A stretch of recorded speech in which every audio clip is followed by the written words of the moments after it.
You know, the best stories are almost always about conflict.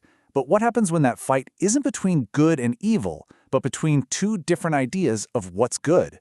Today, we are diving deep into the massive, explosive final battle of Marvel's Civil War, an ideological fight that literally ripped the superhero world in two.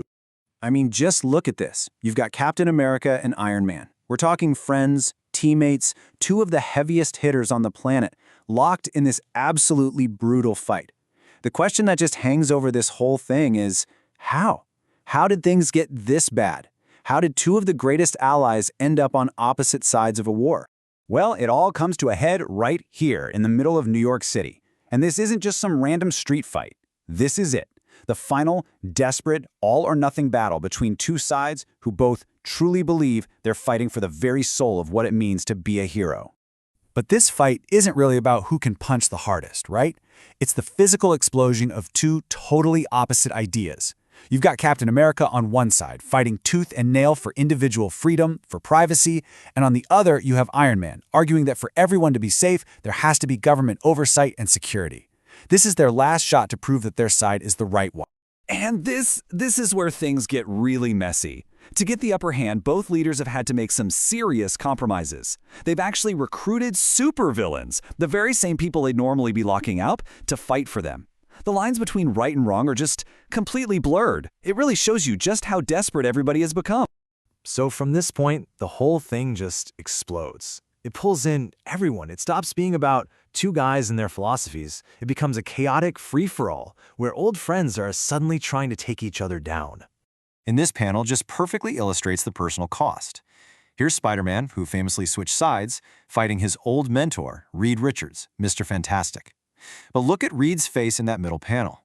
He's not even mad. He's impressed. He's thinking, amazing, spectacular. Even in the middle of this war, he can't help but admire Peter. And honestly, that just makes the whole thing even more tragic.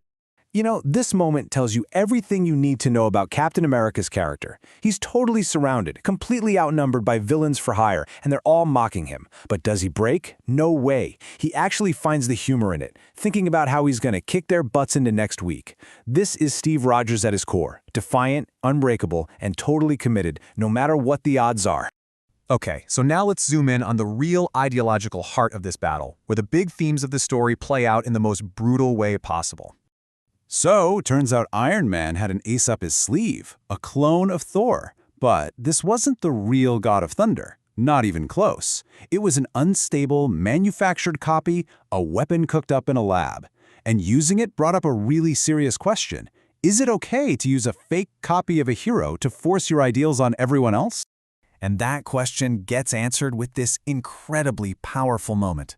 The hero, Hercules, steps up, confronts the clone, and with one massive roar, he exposes it for exactly what it is, a fake. This isn't just some cool one-liner, it's a huge statement about what's real and what truly makes someone a hero. So the destruction of this Thor clone, it's a major turning point. It's basically a rejection of Iron Man's whole method. This idea that you can just manufacture power and control heroism. It's a statement that true heroism has to be genuine. It has to come from inside, you know? It's not something you can just build in a lab. So with the armies and the secret weapons all dealt with, it all comes down to this. No more tech, no more allies, just two guys, Steve Rogers and Tony Stark, in a raw, brutal, desperate fight. The art here just strips everything away and shows us the pure anger and exhaustion that's been building up this entire time. And Captain America, he gets the upper hand. He uses his shield not just for defense, but to systematically take apart Iron Man's armor. One by one, the systems go down until Tony Stark is just helpless.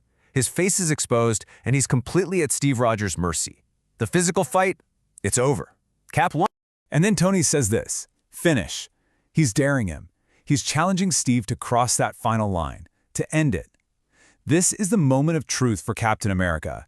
He won the fight, sure, but to really win the war, what does he have to become? Does he actually deliver that final blow? But before Captain America can make a choice, something stops him.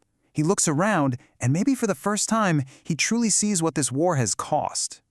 I mean, look at the devastation. You can see Sue Storm using her powers to protect first responders as they're pulling people from the rubble. The heroes are suddenly slammed with the reality of what they've done. They were so focused on fighting each other, they completely forgot that they were supposed to be protecting these people.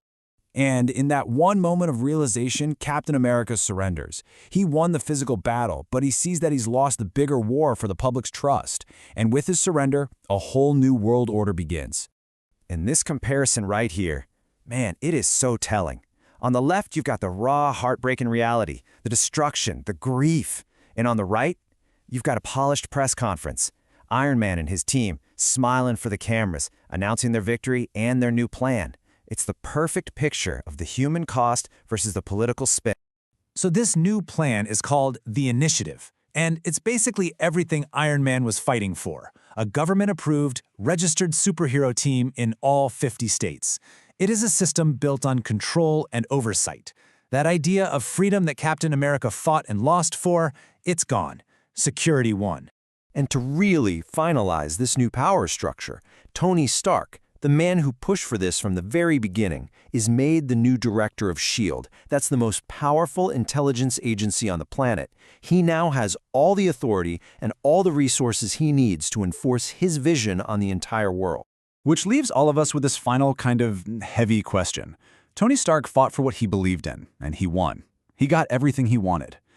But when you look at the cost, the broken friendships, the wrecked city, the loss of trust, you just have to ask, when the fight is over and you're the one left standing, what do you actually do with that victory? And was it really worth the price?